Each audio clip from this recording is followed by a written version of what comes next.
Kamusta? Mabuti? For today's video.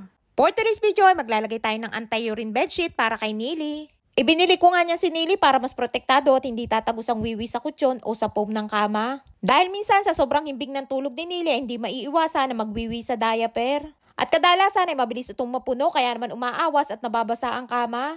At nung hindi pa nga ako nakakabili niyan ay hindi ko muna inalis ang plastic ng foam. At hindi ko na nga din sana aalisin ng plastic ang kaso'y madulas at mabilis maalis ang cover. Nakatayo nga dyan si Nili at hinihintay ako na matapos kaya naman nasabi ko ay maupo muna siya. Nung umuwi nga ako ng Pinas at nagbakasyon ay bala ko si Nili at si Lola na ibili ng rubber mat. Ang kaso ay nakalimutan ko naman. Sobrang makakalimutin na nga ako at mas matalas pa ang isip ni Lola at ni Nilush. Buti na nga lamang at nakakita ko niya na anti-urine bedsheet at nabili ko yan dun sa lagi kong binibilhan ng tissue ni Lola.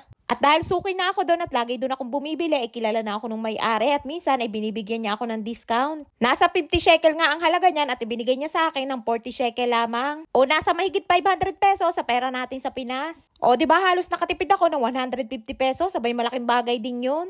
Akala ko nga nung una hindi kasya yung nabili ko ay kailangan pala lamang higitin para magsakto. Bibili nga din sana ako ng bedsheet na pang single bed. At buti na nga lamang at naisip ko na maraming bedsheet dito sa bahay dahil mahilig si Lola na bumili. Buti na nga lamang at nakita ko yan at tamang-tama para kay Nili dahil paborito niya yung kulay pink. Kaya naman hindi na ako bumili at yan na lamang aking ginamit at bago din naman yan. Isa pa nga sa kagandahan ng kama na yan ay merong bakal sa gilid para mapanatiling nasa pwesto yung foam at hindi maaalis. At pati nga cover ng kama ay safe na safe din at hindi matatanggal. Napakaganda nga ng kama na yan para sa mga matatanda. Mayroon ding side rail sa bawat gilid para mas protektado ang mga matatanda at hindi mahuhulog. Pero dahil hindi naman malikot matulog si Nili at kadalasan ay bumabangon din siya sa gabi ay hindi ko na kailangan itaas ang side rails. Bukod nga sa anti-urine bedsheet at pinaka-cover nga ng kama ay pinapatungan ko pa yan ng disposable na bed pad. At pagkatapos ay isa pang cover sa ibabaw ay talaga naman takot na tumagos ang wiwi sa foam. Ay nga tuwang-tuwa si Nili at sobrang ganda daw. Buti na nga lamang at nabigyan niyan si Lola kahit hindi niya nagamit ay mas napakinabangan naman ni Nili.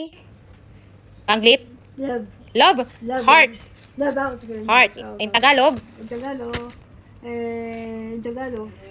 Pusa. Zelo pusa. Zelo pusa. Ze? Puso. Puso. Kola. Maze? Puso. Kola kabot ze puso. Beze maze? Sombrero. Kola kabot hat. Sombrero ba? Ibrit? Koba. Koba. Beze? Miknasaim ba? Ibrit? Ba anglit? Pants. Ba in Tagalog? Pantalon. Kola kabot. Maze? Pantalon. Miknasay. O diba ang galing ni Nili? Matalino nga si Nili kaya naman mabilis turuan. Hilig nga din ni Nili ang magkulay kaya naman kahit marami pa siyang coloring book ay nagyayaya na naman at bibili daw ulit kami ng coloring book. At pati nga mga pangkulay na isang damakmak na din sa bahay ay gusto pang dagdagan. Buti na nga lamang at mahilig si Nili sa ganyang gawain kaya naman kahit hindi laging nakakalabas ng bahay ay meron siyang napapaglibangan. At masaya nga din si Nili kahit sa mga simpleng bagay katulad niyan. Tuturuan ko nga si Nili ng salitang Tagalog ay nag-i-enjoy din siya at mahaba ang kanyang pasensya para matuto. Pantalon. Kala kabot. Kapemi on.